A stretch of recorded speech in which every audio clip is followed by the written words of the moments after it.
un fuerte aplauso.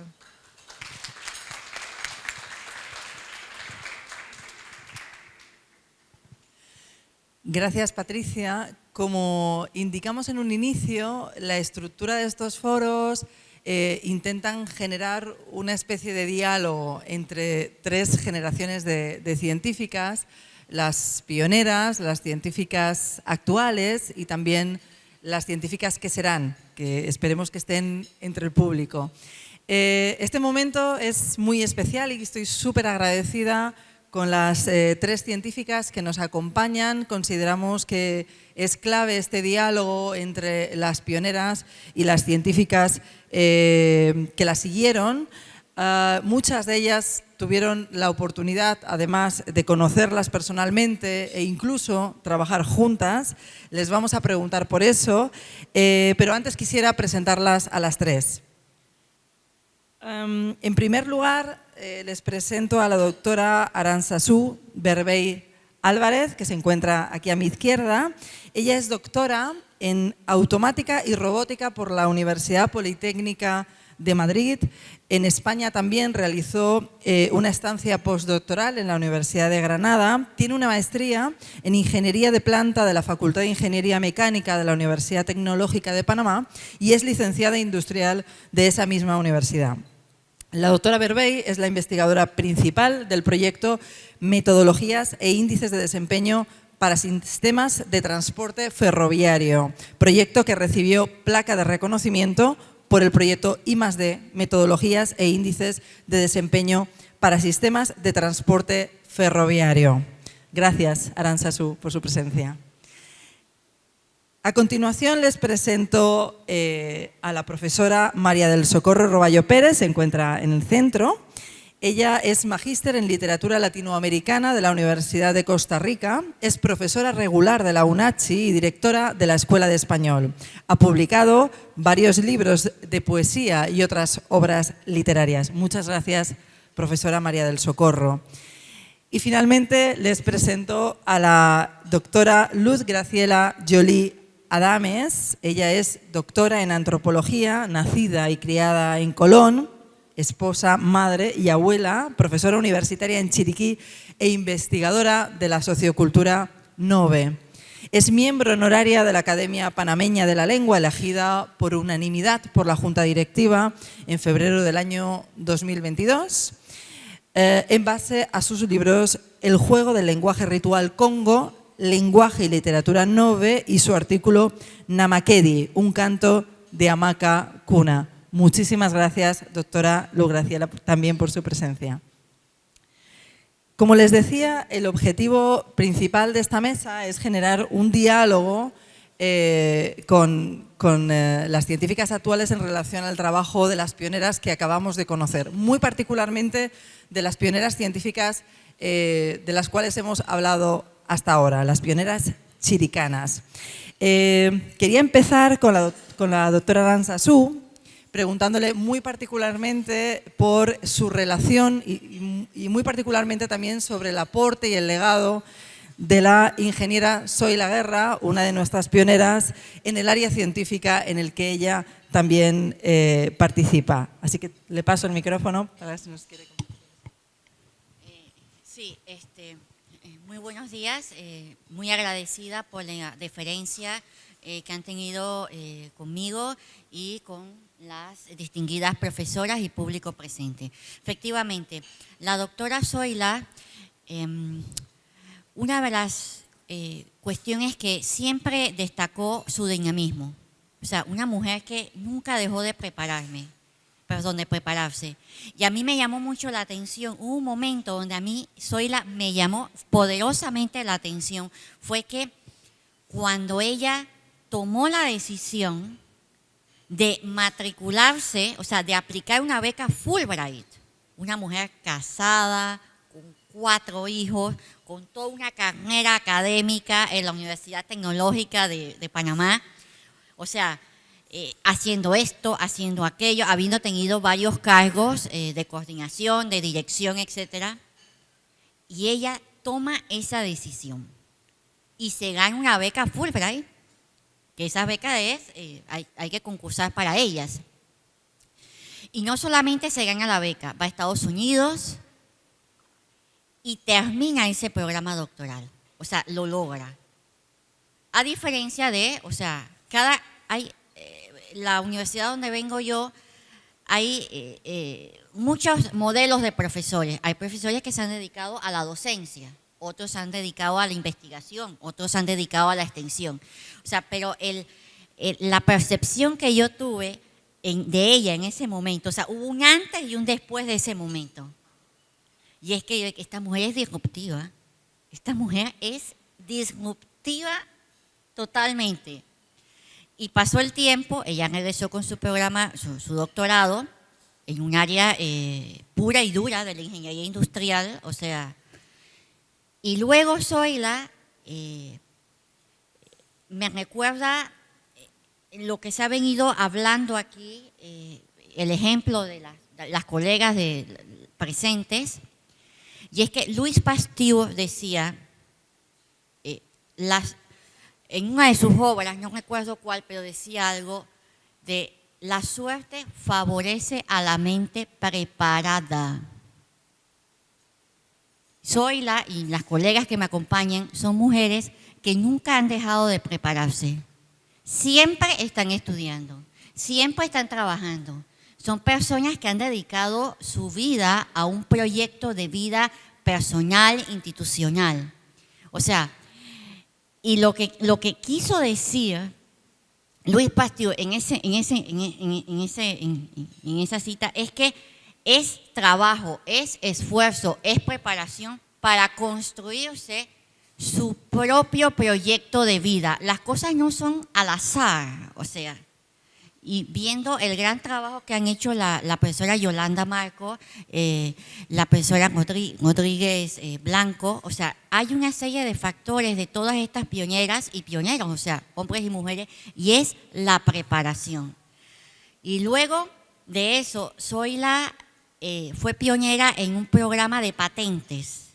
Ese fue un antes y después en la tecnológica, Universidad Tecnológica. O sea, para la gente de ciencias, por ejemplo, ingeniería, tener una patente, eso coloca a la Universidad Tecnológica de Panamá y universidades, ¿no?, indistintamente, en rankings.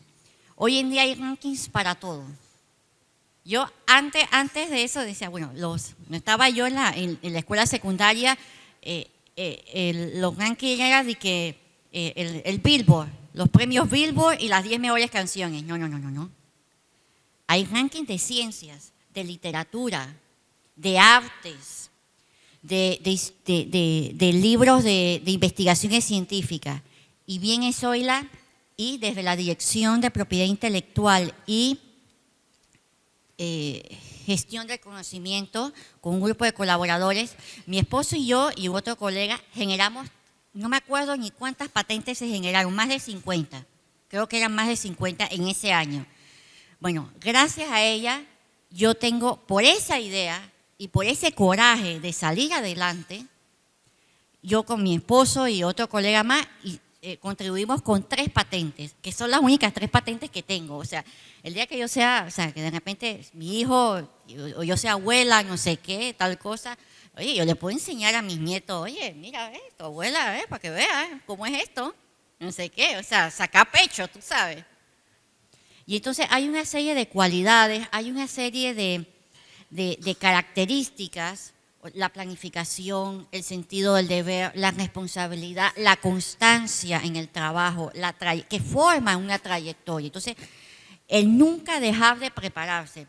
Ahora Zoila es directora de investigación en la Universidad Tecnológica de Panamá. Y estamos con el tema de las revistas. Y seguimos trabajando. O sea, ella aparte de, es mi jefa, quiero que sepan. Pues estoy hablando así porque la adoro. Es un ejemplo de mujer y de persona que debe inspirarnos a todas las... yo ingresé a la tecnológica en el año 93. Y ya en el año 93 yo me acuerdo de Zoila, dinámica. Dale, para aquí, para allá. ¿Cómo llevaba las cosas? La Iowa, me acuerdo.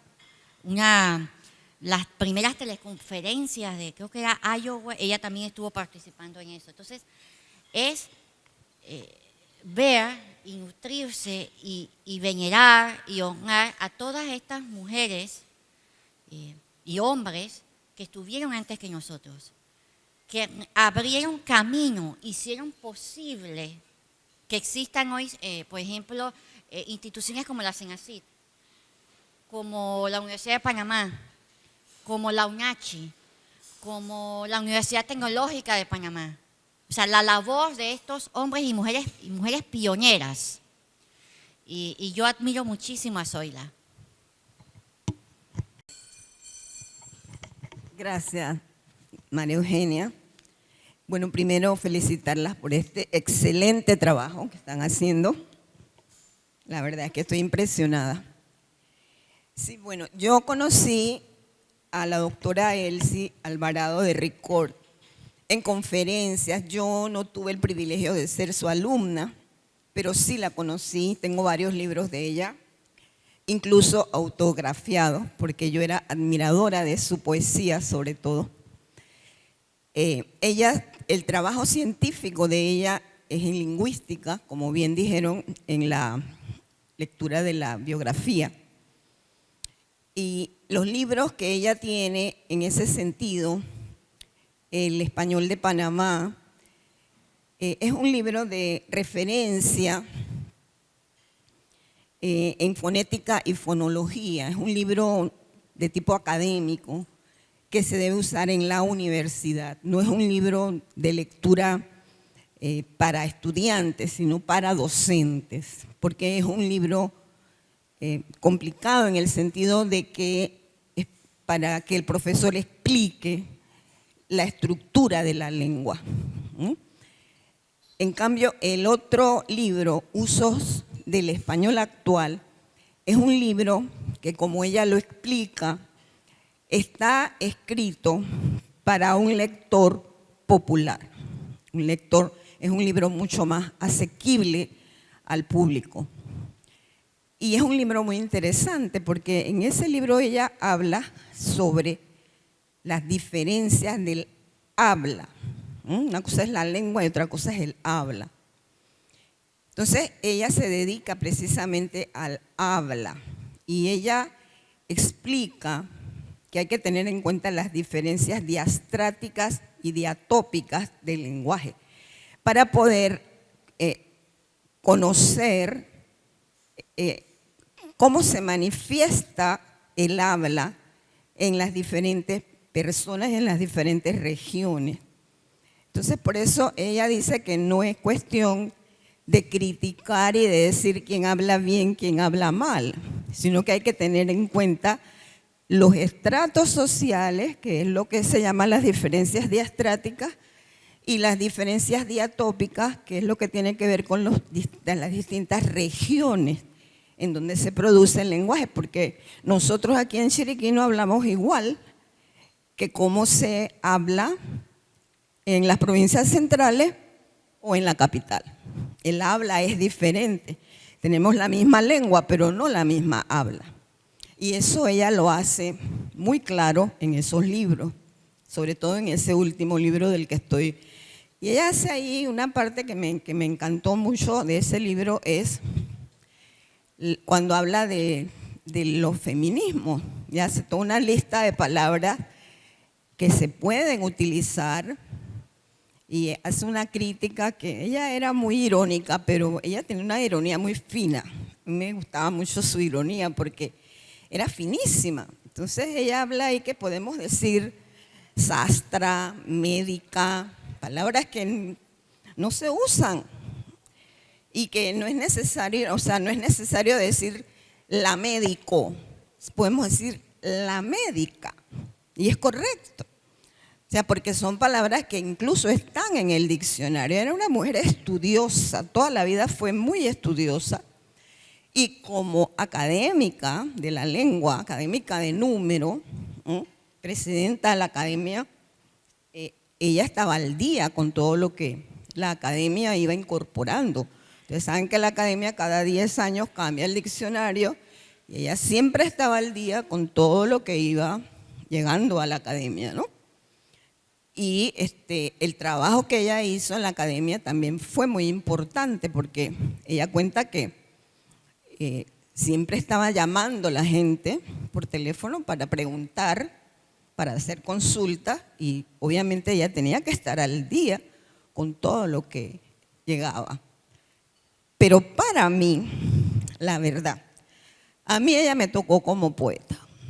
Yo sé que aquí estamos hablando de la parte científica y bueno, desde el Círculo de Praga, el formalismo ruso que se comenzó a estudiar la lengua como científica, como una ciencia, pero a mí me toca es la parte literaria. Y ella como poeta para mí es una de las grandes poetisas panameñas, que es otra de los temas que ella toca en ese libro, porque ella dice que muchas veces se evita usar la palabra poetisa porque como que se siente como menosprecio y que se habla de la poeta en vez de decir la poetisa. Y poetisa es correcto. Así que no debemos de menospreciar esa palabra porque es correcto, poetisa. Y a mí ella como poetisa me llama la atención, me tocó mucho, me gustan mucho sus libros, sobre todo Pasajeros en Tránsito, que es un libro muy profundo. Y si bien es cierto, fue llamada la poeta del amor, es no solamente la poeta del amor, porque no es el amor de pareja, es el amor universal, el amor de madre, el amor hacia la madre, hacia el género humano. Y ella tiene, o sea, la poesía de ella es muy completa, como bien lo dijo don Dimas Lidio Pití, ella es una escritora completa.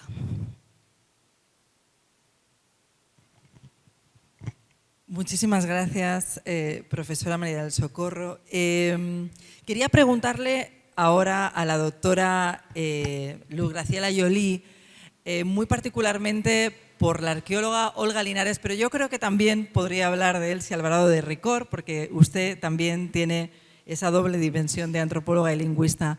Joly, ¿podría compartirnos, por favor, si tuvo contacto con la arqueóloga Olga Linares, con la lingüista Elsie Alvarado, y cuál considera que es el legado más importante para la antropología que dejaron estas dos pioneras para estas ciencias en el país, por favor?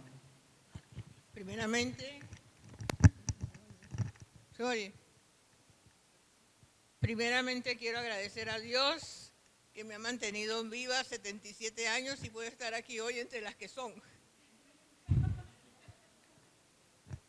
Yo conocí personalmente a 5 de las pioneras. Felicia Santizo era muy amiga de mi madre y de mi madrina de bautizo en Colón, y con ella aprendí a apreciar a los congos. En calle Cuarta, en Colón y Amador Guerrero. Y ella fue la primera en pedir que se reconociera el valor de los congos.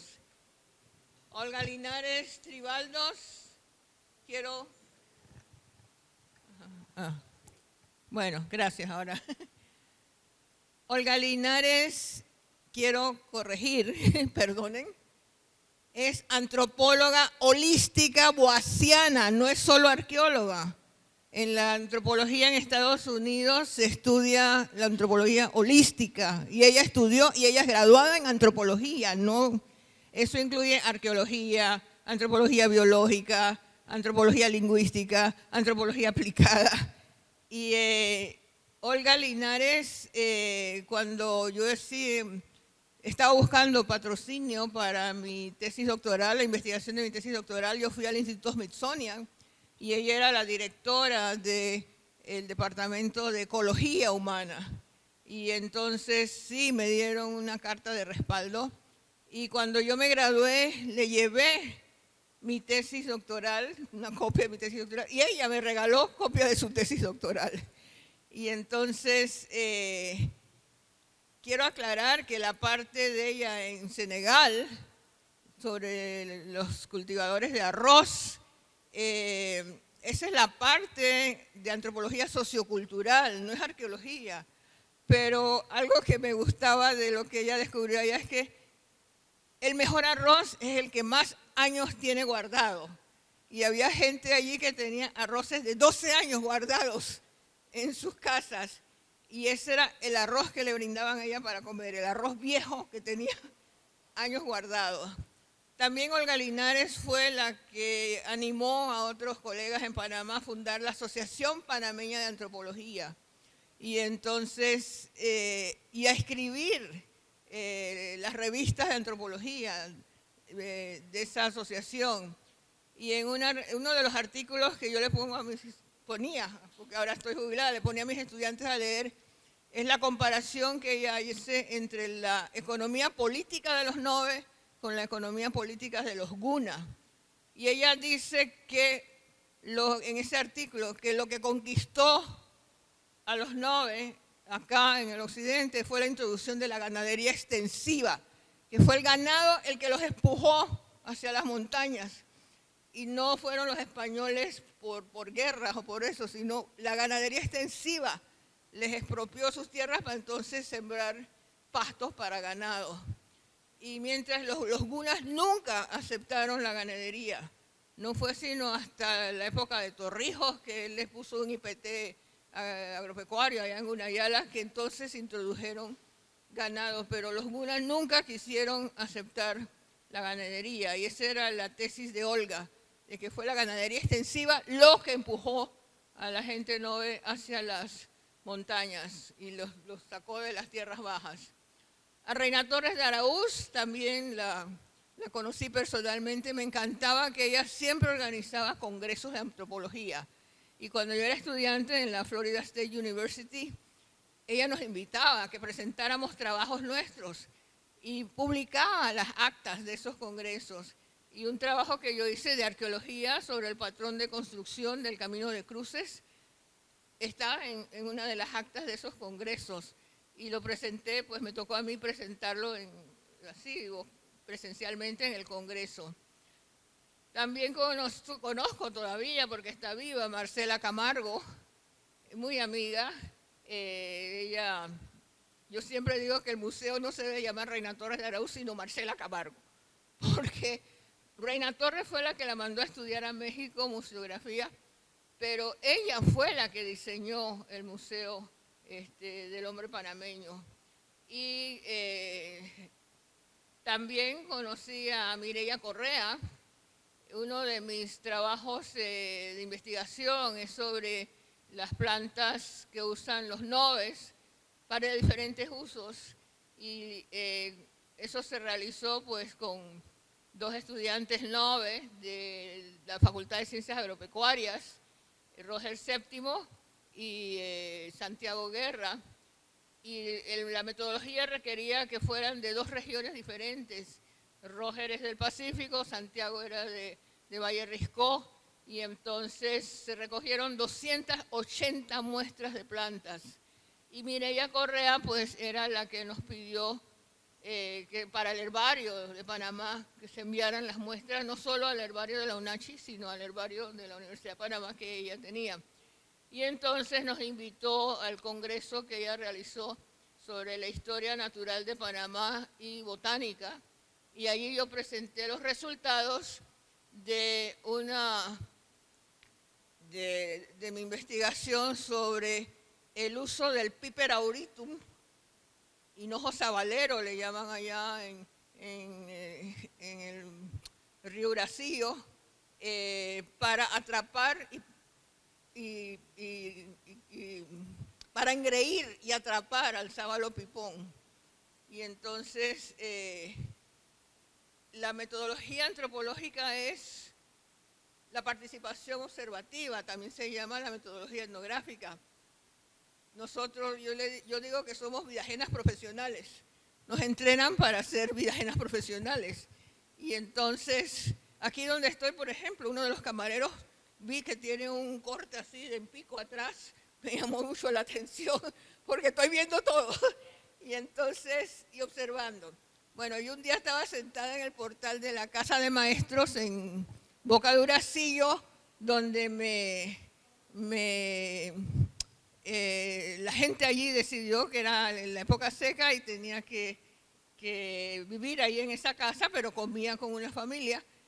Y entonces yo vi pasar a Pedro Mendoza con un haz de una planta, no sabía qué era, y le dije, Pedro, ¿para dónde vas? Dice, venga y verá, como le dijo Jesús a los apóstoles que querían saber dónde vivía él, vengan y vean.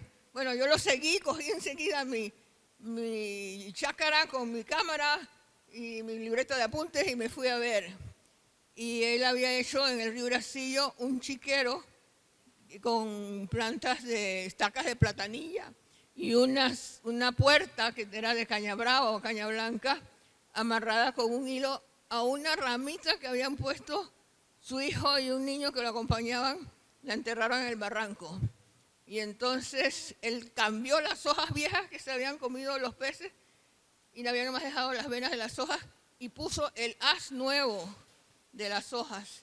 Y entonces él cogió una hoja, la estrujó, la regó en el chiquero y enseguida comenzaron los peces a entrar. Y la ramita esa se movía y él le señaló al hijo que bajara la puerta y ¡bum! Cayó la puerta y quedaron los peces atrapados ahí y lo sacó en su motete, en su canasta. Y entonces, bueno, ahí viene la parte científica.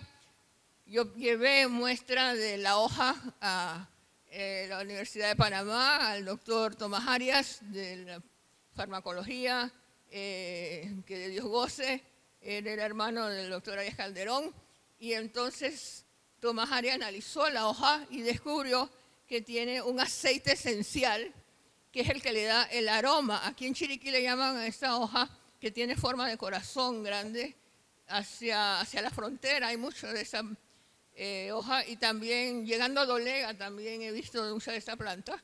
Aquí le dicen memoscada. Aquí la usan para té medicinal, pero allá la usan para engreír al pez, y el pez coge el sabor de la hoja. Y la grasa del pez, que es una grasa blanca, también coge el sabor de la hoja. Y es como condimentar al pez antes de comerlo, por lo que come. Y llevé muestras del pez, le pedí una muestra de uno de los peces a Pedro y la llevé al doctor Richard Goodyear de acuicultura y él analizó y me dijo que era el sábalo pipón, Bricon chagrensis, y entonces ese artículo todavía casi todas las semanas recibo notificaciones de Academia Edu en Estados Unidos, que es el artículo más buscado de los artículos que yo he escrito. Y yo les recomiendo a los estudiantes que están aquí, a las de nutrición, que sé que vienen ahora, que escriban. No solo es investigar, sino escribir y divulgar lo que uno hace. Muchas gracias.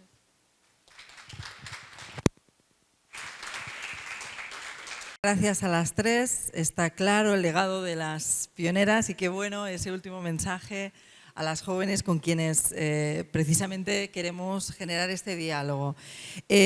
Como han visto, cuando hicimos las biografías, uno de los asuntos que nos parecía más importante investigar y revelar eran las condiciones en las que se encontraron como mujeres para poder desarrollar una carrera científica. Digamos que pusimos mucho el foco en eso.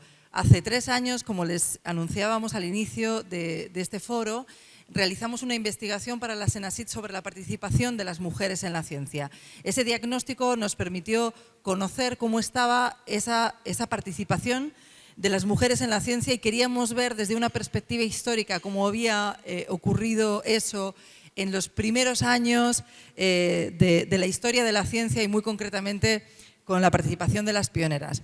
Comprobamos cómo muchas de ellas tuvieron definitivamente muchos condicionantes de género. El diagnóstico al que les hago referencia comprobó que todavía existen muchas condiciones de inequidad de género en la ciencia. Observamos que se ha avanzado poco en relación a la época de las pioneras. Ha habido algunos avances, pero siguen siendo insuficientes para poder hablar definitivamente de igualdad de género en la ciencia. Este diagnóstico nos hablaba de al menos 2 tipos de segregaciones que ocurren en el contexto científico. Una es la segregación horizontal, hombres y mujeres están distribuidos de manera desigual en las diferentes áreas científicas. Todavía sigue existiendo la idea de que hay áreas científicas consideradas femeninas y otras consideradas masculinas. No es extraño que la pionera Zoila Guerra sea tan joven, porque la introducción de mujeres en carreras como ingeniería ocurrió muy tarde, precisamente por esos condicionantes de género. Una barrera tremenda que tuvo que superar precisamente Zoila, como contaba, para poder participar efectivamente y ser como es una pionera. Yo quería preguntarles a ustedes, a la luz de lo que revelan estas biografías y concretamente en relación a las desigualdades de género, que nos pudieran compartir un poco su valoración, su análisis de la realidad actual en sus áreas científicas sobre la participación de las mujeres en la ciencia y, si desean, compartir alguna experiencia particular en relación a esos condicionantes de género. Sabemos que son muchos estereotipos de género, distribución desigual de las tareas domésticas y de cuidados, de nuevo los roles de género que no conseguimos transgredir, instituciones científicas y académicas con políticas y culturas muchas veces muy pensadas en las necesidades de los hombres y que atienden poco a las necesidades específicas de las mujeres. En fin, son muchos los condicionantes, no sé cuáles de ellos consideran que hemos superado o en qué situación estamos y cuál fue su experiencia. Empezamos por usted. Por ejemplo, la Universidad Tecnológica de Panamá, yo ingresé en el año 1993. Recuerdo, hay un documento, por ejemplo, la carrera de Ingeniería Industrial, cuando la doctora Zoila estaba estudiando, prácticamente eran hombres. Hay un documento, un paper de la doctora Mariana de McPherson, McPherson, donde ella ve cómo la carrera de ingeniería industrial y otras ingenierías, porque también otras ingenierías, ha experimentado un avance en cuanto al número de mujeres que se matriculan y terminan los estudios, en proporción a cuando estudiaba la doctora Zoila. Y eso es interesante, o sea, hoy en día hay una mirada de mujeres prácticamente en todos los campos, o sea, medicina, arquitectura, por ejemplo, letras, ingeniería, matemática, física, química, estadística, geografía, historia. Incluso vale la pena mirar que en las maestrías de la tecnológica, la última cifra que vi, había más mujeres que hombres estudiando grados de maestría.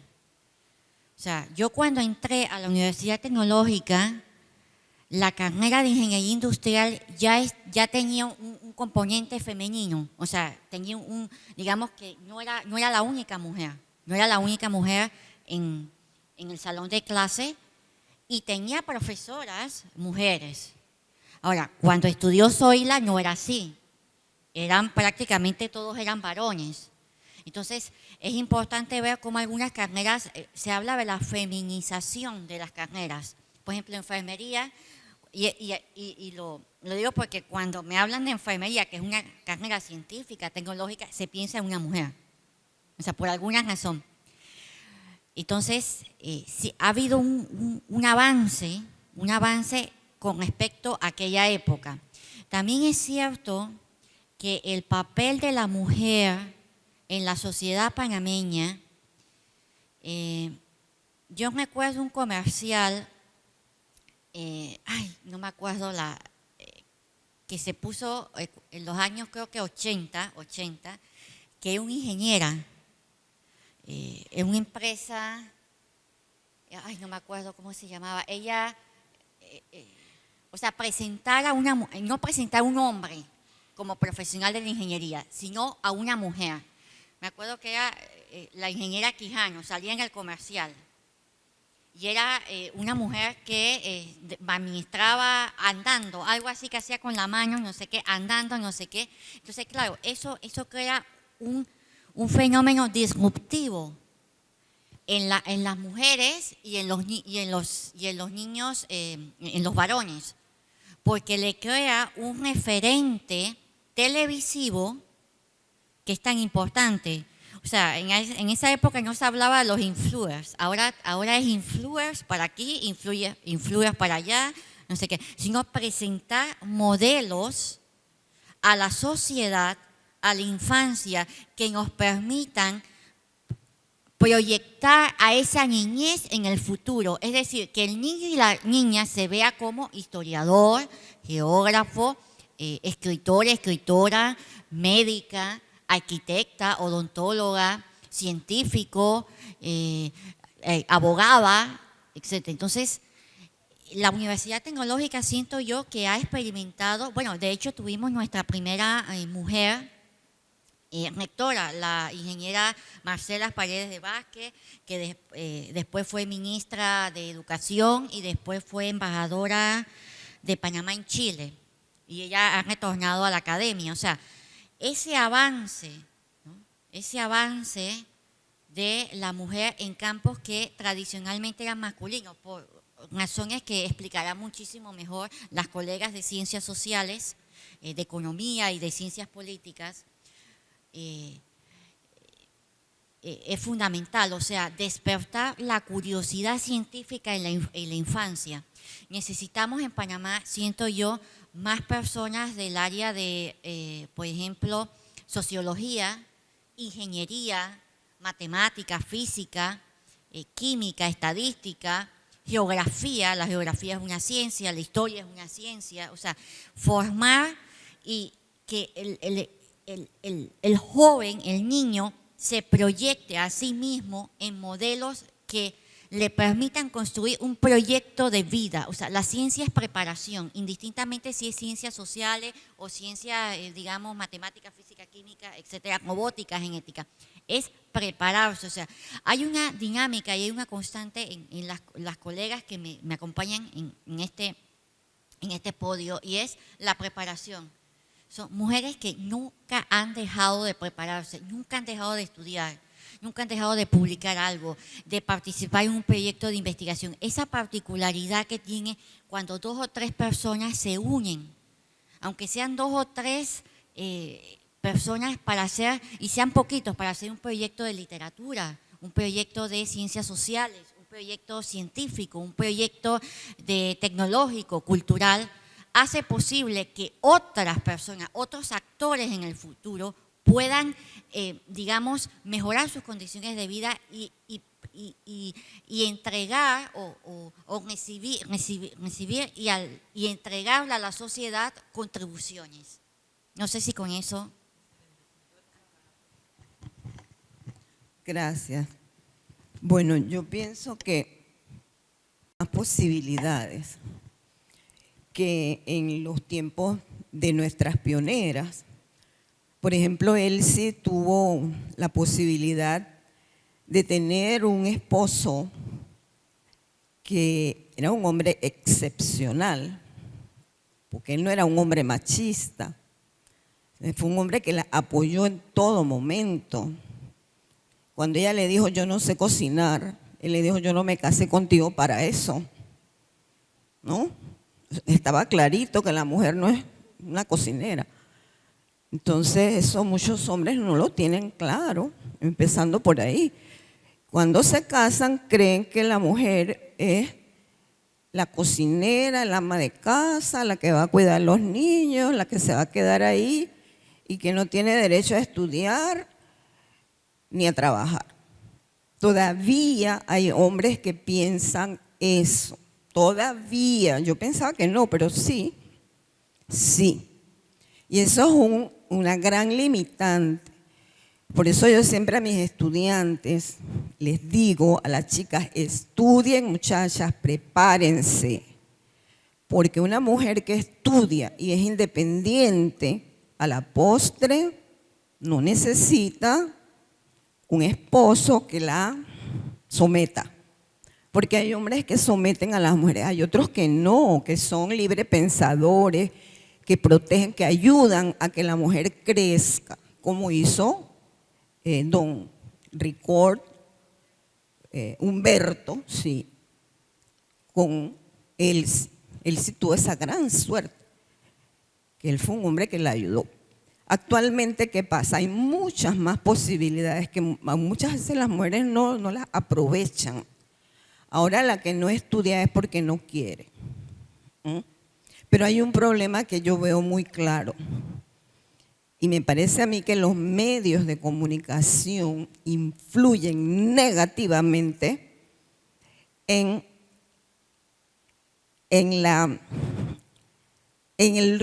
los roles de género. ¿Por qué? Porque ¿qué es lo que se proyecta? ¿Qué tipo de mujer se está proyectando en los medios? La mujer banal, la mujer que es solamente bonita, bien arreglada, que no tiene mucho en la cabeza, ese tipo de mujer, que eso es lo que usted ve en las redes sociales, que les llaman, ¿cómo es que les llaman a esas muchachas? Influencers, es influencers. Ese es el término que usan. Y yo no sé, y las otras chicas siguen eso es peligroso. Eso es peligroso, porque ¿qué es lo que están, cuál es el tipo de influencia que les están dando? Eso me parece a mí muy negativo. O sea, yo siento, María Eugenia, y aquí las personas que nos acompañan, que hay que tener mucho cuidado con la educación. Yo siento que nuestra educación está sufriendo ahorita una crisis tremenda y que hay que ver cómo solucionamos eso. Porque desde la casa, si no educamos bien en esos roles, no se puede hacer nada en la escuela, o muy poco. O sea, desde la casa. Yo creo que ya no existen aquellos libros con los que yo estudié que decían mamá amasa la masa. Así decían los libros. Y mientras el papá lee el periódico y eran las imágenes eran así. Y todo eso se introyectaba en el inconsciente del niño. Y así nos formaban, ¿no? Entonces, nosotras tuvimos que romper esos paradigmas. A mí me tocó romper esos paradigmas y no fue fácil. Ahora yo creo que esos libros ya no existen. Espero, ¿verdad? ¿No? ¿O todavía existen? ¿Algunos? ¡Qué horror! Entonces, me parece a mí que ahora hay más oportunidades, pero todavía hay mucho trabajo que hacer. En educación, con relación al trabajo que yo hago, yo soy docente, yo fui docente en secundaria y después en la universidad. Y ahí no hay tanta discriminación en el sentido de los roles, porque hay tanto mujeres como hombres. Ahora hay muchas más estudiantes, mujeres, en la universidad que varones. Yo no sé después de la pandemia, porque ahora tenemos una cantidad, tenemos el doble de estudiantes que teníamos antes de la pandemia. Y no sé la estadística, pero antes de la pandemia había muchas más mujeres que hombres matriculadas en la universidad. O sea, las mujeres están estudiando, lo cual es bueno. Me parece excelente. Antes de pasarle la palabra y acabar con esta mesa a la doctora Joly, quería hacer dos comentarios en relación a lo que ha dicho la profesora María. El primero es que nosotras hemos intentado también en las biografías de las pioneras identificar cuáles fueron las condiciones que permitieron superar esos condicionantes de género. Y en algunos casos lo hemos dicho de una manera más explícita, en otros menos, pero sí encontramos que una de las condiciones, digamos, facilitadoras para que las mujeres hubieran llegado donde llegaron, las pioneras, fue tener a su lado a un esposo que fuera aliado, que apoyara la carrera de la científica y que ejerciera una paternidad responsable. Desafortunadamente tenemos que ponerlo de responsable después de paternidad porque parece que el concepto en sí no implica responsabilidad, pero sí los esposos de las pioneras, las que continuaron con los esposos hasta el final de sus vidas, fueron esposos que las apoyaron y que ejercieron la paternidad responsable.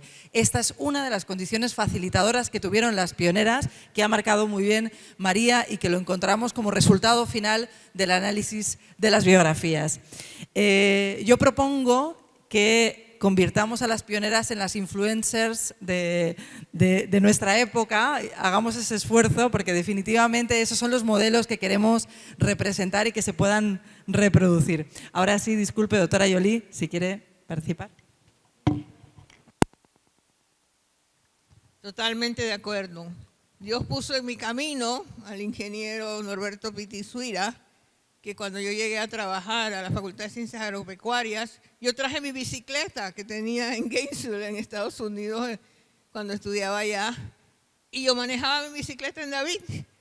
Y él, cuando me veía manejando la bicicleta, decía, profesora, la va a matar una mula. Y cogía la bicicleta y la ponía en el vagón del pick-up de la Facultad de Ciencias Agropecuarias. Y gracias a Dios es un hombre que también ha ganado varios premios por sus investigaciones científicas. Sí, me gustó que pusieron en las biografías que tenían colaboradoras domésticas. Y esta semana yo invité a mi colaboradora doméstica de más de 30 años, a Benicia Concepción. Le dije, Ñeca, yo quiero que vayas el domingo al homenaje que van a hacer en Boquete a mi colega Stanley G. Cadón Moreno y a mí, porque sin ti yo no hubiera podido hacer muchas cosas. Y ella se alegró tanto que dice, ay, voy a llevar a mis nietos y a mi hijo. Y bueno, y eso me dio una satisfacción, porque sin ella yo no hubiera podido hacer muchas cosas. Yo no encontré discriminación por género. El obstáculo que más, no diría que es un obstáculo, sino la concepción que tenía mucha gente, tanto en ciencias agropecuarias como en la UNACHI, era que yo tenía un doctorado. Y eso como que, no sé, era la primera vez que tenía una mujer con un doctorado participando como docente. Y respeto mucho al doctor Mario Molina, pero él también tenía la concepción esa de que antropología nada más era arqueología y que yo podía hacer otras cosas que no eran solo arqueología. Y entonces cambiar esa imagen que tenía de muchos profesores que habían estudiado como él en España. Y entonces, porque en España antropología se enseña con ciencias de derecho, lingüística con lingüística, está separado y no es la concepción holística de Estados Unidos que integra varios aspectos de la antropología. Y entonces eso fue tal vez convencer, ¿no? La otra cosa, no era obstáculo, sino que yo ponía a mis estudiantes, y aquí está una de ellas, a leer mis propios libros y entonces, y que los analizaran. Y eso parece que no estaban acostumbrados a eso. Y también que yo llevaba todos los estudiantes de gira. Al menos, y aquí está la profesora Milagros Sánchez Pinzón, que cuando me operaron de la prótesis de la carrera le pedí porque ya la gira estaba programada. Y Milagros muy atentamente tomó al grupo de estudiantes y lo llevó en la gira que yo había programado. Y los estudiantes ahora me dicen, profesor, usted era la única que nos sacaba de gira todo el tiempo. Y eso yo recomiendo, hay que sacarlos del aula y que vean las realidades que hay afuera. Y eso es esencial en antropología.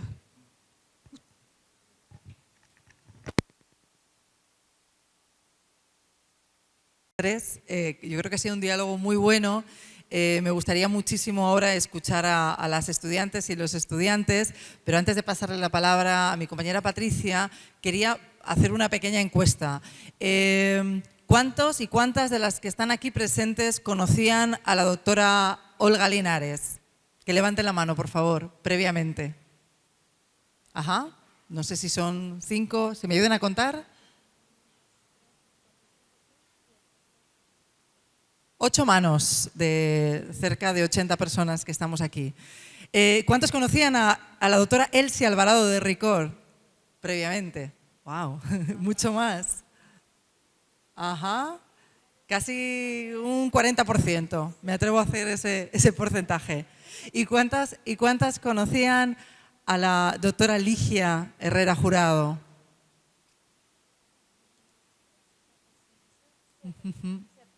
7 personas, 8 personas también, un 10, 20%.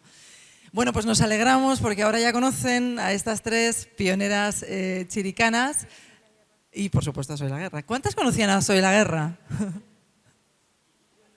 Digo, eso es un poco más comprometido porque está aquí enfrente, pero igual. Bueno, ahora ya te conocen mucho más, Zoila.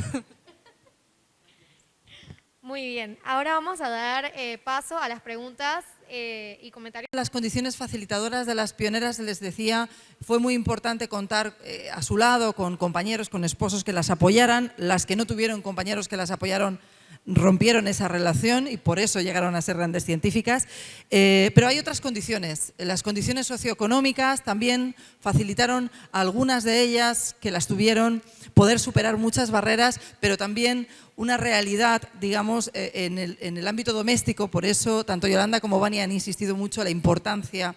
Y esto es un resultado científico que puede usted utilizar como, digamos, el contexto de su estudio, como una evidencia ya existente, la importancia de unos contextos donde tenían seguridad, afecto, a pesar de que eran familias muy diversas, pero contaron con esos cuidados y con esa seguridad. Eso fue muy importante.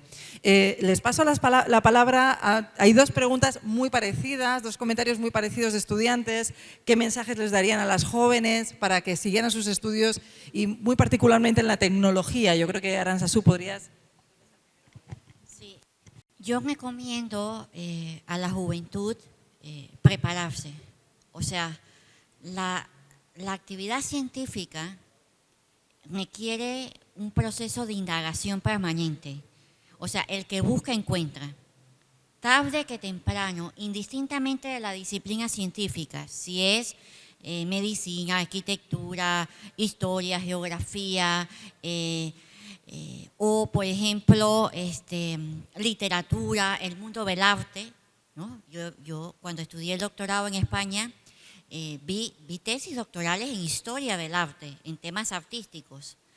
Entonces es importante prepararse, o sea, porque hay que construirse un cierto proyecto de vida, o sea, y el prepararse continuamente en tratar de tener una formación lo más holística posible. Por ejemplo, yo soy ingeniera, pero yo di materias de sociología, de psicología industrial, o sea, la carrera, no estoy haciendo marketing de la carrera de ingeniería industrial, hago constar, ¿no? Pero, o sea, digamos que es de entre toda la ingeniería, creo yo, que es la que más materias del ámbito cultural tiene.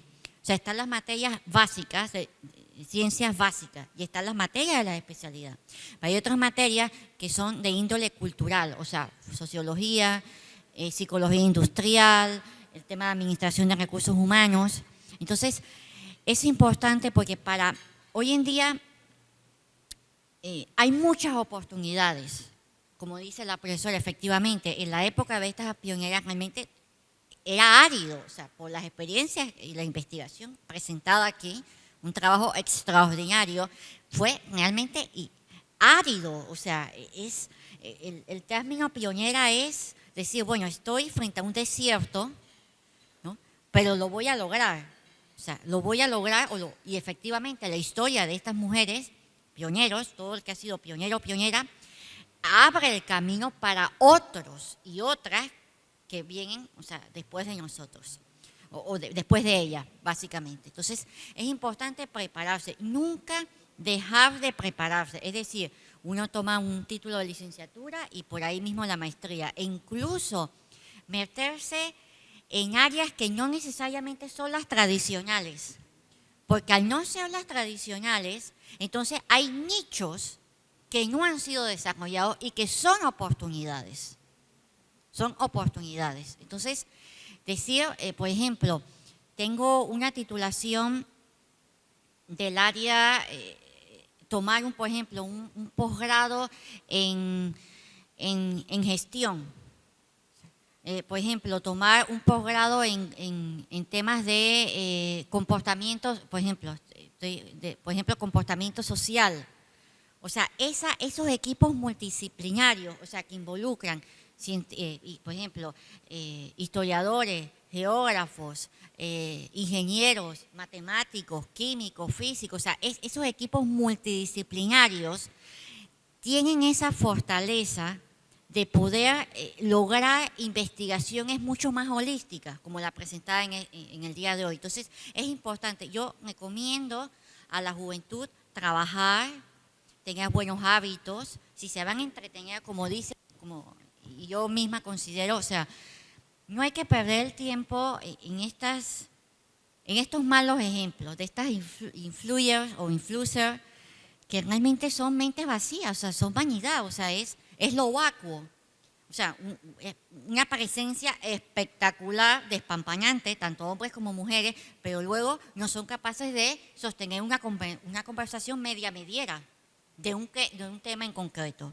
Entonces es importante leer, por ejemplo, es decir, yo estoy en un área científica, pero eso no quita que yo, por ejemplo, no disfrute leyendo a Vargas Llosa, a Louis Pasteur, a Adam Smith, a Iron Berlin, Isaac Berlin, Rogelio Sinan, Clara Campoamor, María Zambrano, María Olimpia de Valdía, o sea, porque todo eso genera en la juventud y es algo que por alguna razón pareciera que la educación a veces se ha tecnificado.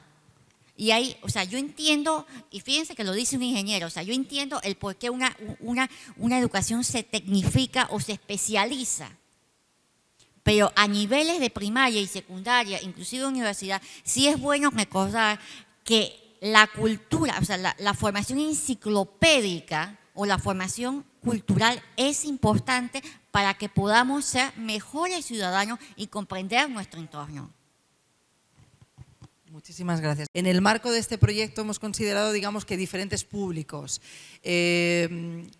Todas estas biografías sobre las pioneras serán compiladas en un libro que será publicado, saldrá a la luz más o menos en un mes. En ese libro, que está dirigido a un público general, adulto, obviamente, intentamos transmitir todo esto de una manera bastante sencilla, digerible, para un público amplio. Pero también hemos pensado en el público infantil, porque consideramos que precisamente en la infancia es donde se establecen esos estereotipos que después marcan las trayectorias vitales y profesionales de las niñas. Sabemos que la infancia es muy crítica en términos de educación no sexista, de educación en igualdad, y por eso estas biografías las hemos traducido en relatos infantiles. Vania Rocha ha sido una de las escritoras de esos relatos, junto con Rosana Muñoz y Lucy Chao, tres escritoras que han traducido las biografías de las pioneras en relatos infantiles. Saldrán al mismo tiempo los relatos infantiles con el libro de pioneras. O sea que estamos pensando en un público infantil también,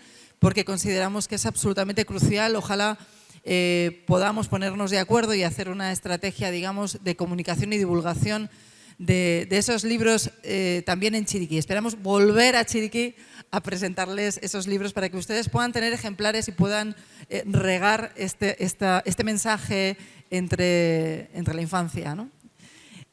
Madre.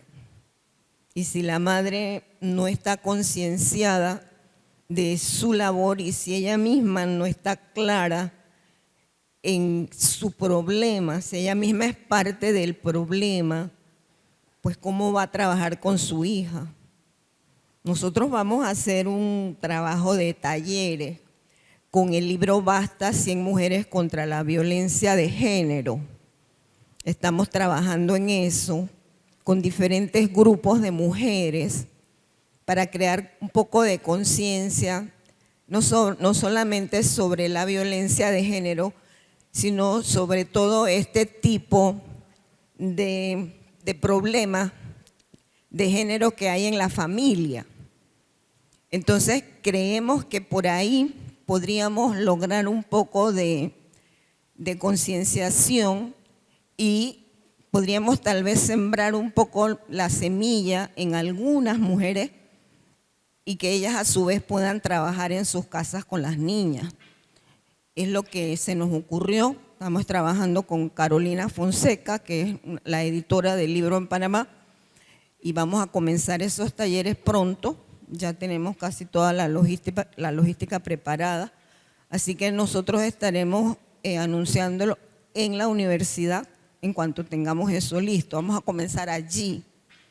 Los grupos van a ser grupos de diferentes tipos, diferentes grupos de mujeres, en diferentes estratos también. Creo que por ahí podemos hacer algo nosotras como parte de la sociedad, porque eso es un trabajo que le compete a la casa, a la mujer, a la madre, ¿no?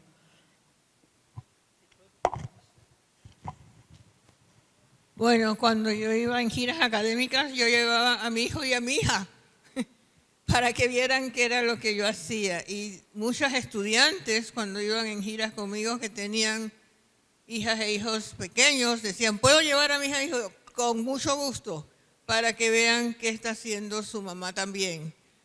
Y el ejemplo de la madre es muy valioso. A la señora que está haciendo el estudio sobre fracasados, yo sugeriría que ponga a esos mismos fracasados a que escriban su propia autobiografía. Y así ellos mismos tienen la oportunidad de decir, de expresarse qué es lo que ellos consideran que les está pasando en su vida. Y tanto a CIEPS como a Senacid, digitalicen el libro, por favor. Ahora los niños no quieren leer libros. Ellos quieren ver la tablet, quieren ver la computadora. Y yo lo he hecho en mi página web, www.luzgracielayoli.com. Ahí pueden descargar mis artículos, mis libros gratis, porque es una manera que les llega más a ellos. Una de mis nietas me dice, abuela, no me regales más libros, porque yo siempre les regalo libros que eran de mi hijo y mi hija. Yo se los estoy traspasando a ellos, pero ellos ahora prefieren la tablet, la computadora, así es que digitalicen esos libros que van a hacer, digitalícenlos. Que una forma de compartir y de hacer llegar el mensaje a otras personas es a través de algo muy simple, que es el diálogo. O sea, dialogar, hablar con nuestros familiares, con personas cercanas, que luego, o sea, hacerlos cuestionarnos, o sea, cuestionarse y cuestionarnos a nosotros mismos nuestras acciones también, y como reflexionar sobre qué podría ser un condicionante de género en algunos campos, ¿no? Y bueno, para finalizar ya este evento, vamos a invitar al doctor Harry Brown, el director del Centro Internacional de Estudios Políticos y Sociales, para dar unas palabras de despedida. Un aplauso. Lo primero, muchas gracias por venir y por su interés en esta actividad. Yo quería resaltar por qué esta investigación que se ha hecho desde el CIEPS, con el auspicio y el impulso de Senacid, por qué es importante. Se ha hecho mucho énfasis en el reconocimiento, que es importante en sí mismo, es absolutamente necesario, como una buena vía, obviamente, para visibilizar, pero también para crear vocaciones en las futuras científicas del país, en las potencialmente futuras científicas y también en los científicos futuros del país. Eso está allí, pero también es importante tener en cuenta algo por lo que se pasó muy rápidamente, que fue el diagnóstico que se hizo en el año 2018 por Eugenia y por Nadia, ¿no? Por la colega Nadia de León. Y Yolanda también. Ahí tenemos un diagnóstico y pareciera que, bueno, ya sabemos lo que está pasando en el presente y podría parecer que estamos yendo, que teníamos que haber empezado por el pasado para luego llegar al presente, y no necesariamente. Tenemos un diagnóstico de la actualidad, ese diagnóstico de género, que me quedo con lo que ha dicho la doctora, deberíamos tenerlo en la página web del CIEPS, yo creo que es importante tenerlo allí para que se pueda consultar, lo vamos a hacer. Lo vamos a hacer, y allí tenemos ya la situación diagnosticada. Y es natural preguntarse entonces por qué. Y allí el pasado nos da información de cómo llegamos a la situación en la que estamos ahora. Entender el pasado nos sirve para entender el presente y también para moldear el futuro, teniendo claro qué es lo que hemos hecho bien, qué hicimos mal, y cuáles son los vacíos que hay que llenar. Por eso es muy importante esta investigación biográfica, y subrayo biográfica, porque esto se podría entender desde la comprensión de las instituciones o de los procesos sociales y políticos, pero hacerlo a través de la vida de las personas nos da otro enfoque, nos da más detalles, y como pudimos ver en el documental y lo podrán leer en el libro, a través de la vida de las pioneras podemos también entender el impacto que han tenido las instituciones, cómo diseñar instituciones que impacten directamente la vida de las personas, y no solamente instituciones científicas como el CIEPS, como CENACYT, sino también instituciones importantes como tener la posibilidad de cuidados de los hijos para que las mujeres que tienen vocaciones científicas realmente se puedan dedicar a lo que les interesa y para lo que tienen talento. El CIEPS está ubicado, y con esto termino, el CIEPS está ubicado en la ciudad de Panamá, y fue creado, como pueden ver en su nombre, como un centro internacional. Y a nosotros en la ciudad de Panamá se nos olvida a veces muy fácilmente que el país va más allá del área metropolitana. Nosotros tenemos muy claro en el CIEPS, es una convicción que tenemos, que para poder internacionalizar el conocimiento, para entender el país, para estudiar el país, realmente tenemos que pensar en todo el país. Por eso es muy importante para nosotros venir a Chiriquí, entender lo que está pasando desde aquí, entender a Chiriquí y a las demás provincias como parte de un país, y que la divulgación también llegue a todo el país. Por lo tanto, para nosotros es una gran oportunidad que la pandemia retrasó un poco, pero a través del proyecto de Pioneras